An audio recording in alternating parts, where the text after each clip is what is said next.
Talk to me in rands, baby. Don't do no conversion for me. Listen, people can only do what you allow them to.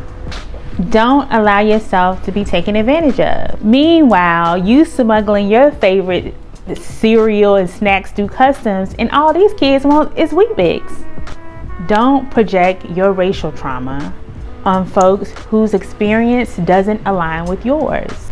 This was a hard lesson to learn. Sisters, how y'all feeling? Brothers, y'all alright? It's Keisha, also known as Nambuso, and welcome back to my channel. It's been 6 years since I came to South Africa, and I just want to share some things that I wish that I knew before coming. Some things that would have been very helpful and some hard lessons that I learned. Let's get into it. First things first is spend like a local. Talk to me in rands, baby. Don't give me no conversion. This was a hard lesson to learn, but I got it. So when I first moved to South Africa, man, I was living high off the hog, okay? I got into the habit of living like I vacation, and I quickly learned that that wasn't the best way to do it, because my goal is to save money, to build my budget, to build my savings. And one of the benefits of living here in South Africa is it is more affordable than living in the West. So live like a local, spend like a local. Okay, spend like a local. So when you tell me that something is this cost in rands, that is what I take it for face value. I used to be like, oh my gosh, that's so affordable. In the States, we would pay this, and that. I don't do that no more. Talk to me in rands. So a good rule of thumb, spend like a local. Another nicety that South Africa offers here is house help. Here we have a house fairy that keeps our home nice and clean and tidy. I don't like the term maid, so I call her our house fairy. Initially, when we first got a quote, I felt like, oh, you know, that's not enough money for the month. And I was tempted to overpay. But I quickly learned the best thing to do is to give like birthday bonuses or Christmas bonuses if you want to reward your house help, to let them know that you do appreciate, you know, their hard work and the way that they assist you and the convenience that they offer. Don't fall into the trap of wanting to pay them what you would pay them in the United States, because you will get taken advantage of.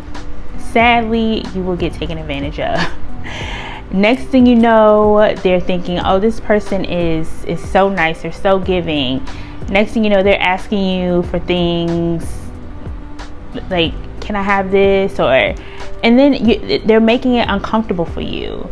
So don't put yourself into that position. Pay the local rate. They may get comfortable with you because you are so giving, you are so free-hearted. Next thing you know, they asking you, oh, can I have this? Or can I take this for my granddaughter? Or can, you know, making it weird. Because if you say no, like for me, you know, no's a complete sentence. No.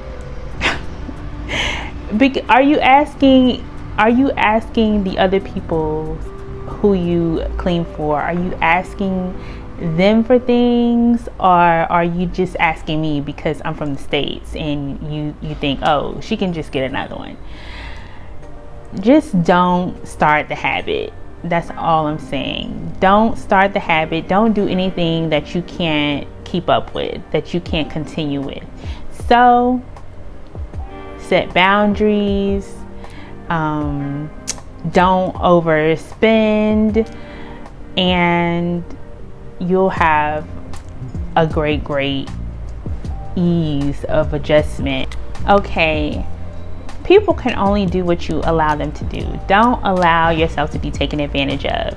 If people see that you are free-hearted, they gonna take.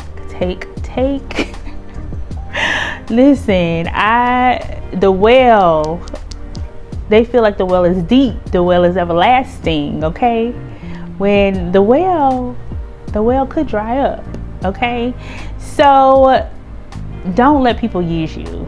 Be kind, you know, do what you can. If you want to be a blessing to people, be a blessing to them, but don't get taken advantage of, because people will try you. They'll try you. Okay. The next thing that I want to talk about is race. Because we all have the same color don't mean we have the same experience. Okay, a lot of us pride ourselves on being Black-centric, and we have different experiences as an African American in America than Africans have on the continent. Don't bring your racial traumas to the continent. You come to the continent, you need to shed that old skin, okay? Live a life of joy, like welcome joy, like leave the oppression and racial traumas and aggressions behind. Being Black-centric is a beautiful thing. It's a beautiful, beautiful thing. But everyone doesn't have that same experience with race. Everything is not always race-centered. And so don't push that on people. Don't push your narrative on a group of people who do not have or share that same experience. South Africa is unique in a way where they do share a lot of similarities with the racial struggles because of apartheid. However, like when I visited Senegal or, you know, West Africa, different other African countries, those people do not share that same experience, because when you look around, it's nothing but Black people running the banks, Black people who are their presidents, you know. They have other issues, but race is not always at the forefront. So like I said, shed that skin and invite joy, like invite the beautiful experience that you will have. Don't carry that old baggage into a new country. This is South Africa, the Rainbow Nation. They have the spirit of Ubuntu, and just come with a new set of eyes when you come here. Like, don't bring all of that old junk with you. Next topic we're going to talk about is don't bring all that excess stuff with you to the continent. Okay, my first visit in 2018 was to volunteer at a school in Muizenberg. Here I am packing all these school supplies and snacks and things that I think that the kids will need. Then when I came here, I realized all you need is the funds. You can buy locally. It helps the economy, and that way you'll know exactly what the kids and the teachers or whatever organization that you want to assist actually need. You're not bringing them what you think they need. They can actually tell you what will be helpful and useful once you get boots on the ground. And this is so funny because, like, I'm thinking, oh, these kids will like this because this is what the kids like here in the United States. All these kids wanted, you give them some Wheat Bix, some maize, and they was happy. They was happy as far as like food goes. And, you know, they give them a soccer ball. They G to G, you know, they're good to go. So don't be hauling books and all this stuff to the continent. If you are looking to volunteer, help out the community, buy once you get into country, because all you need is the money. If you have enough money, the resources are already here. Finally, relationship and community building. Use discernment when building relationships. When you get here, people are going to be intrigued by you. You know, a lot of people, they hear your accent, they're like, oh, you're from the States. They ask a lot of questions. The South Africans are so welcoming.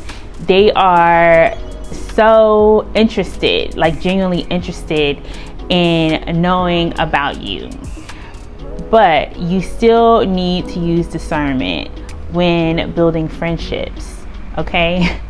When you are building a friendship or, you know, getting close to an associate, you need to use discernment, because everyone does not have your best interest.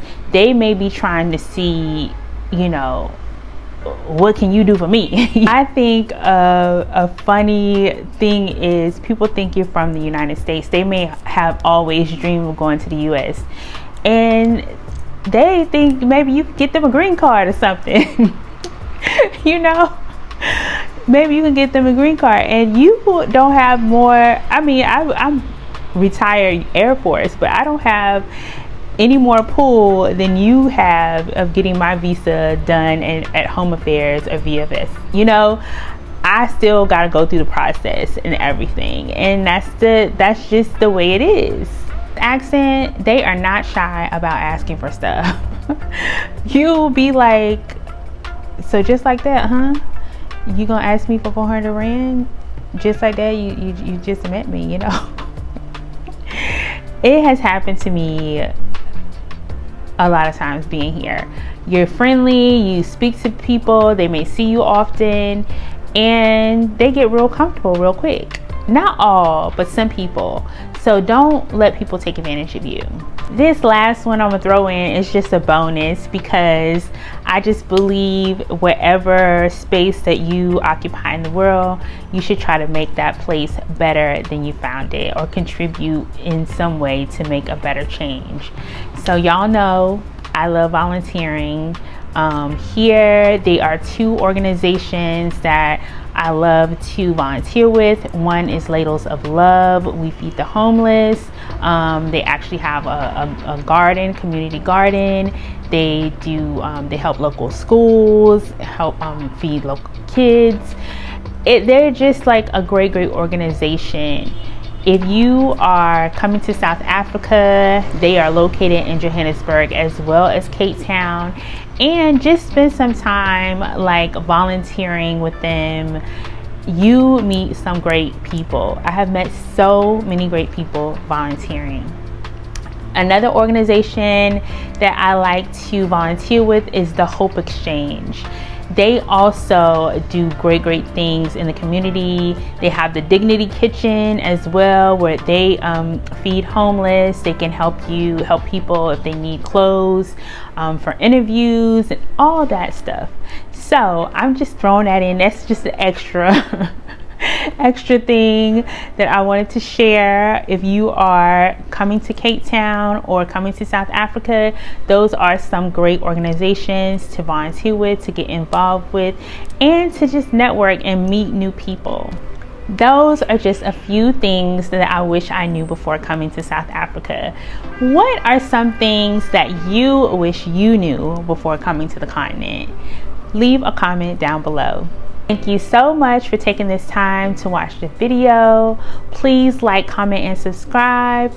Miracles and blessings. Until next time.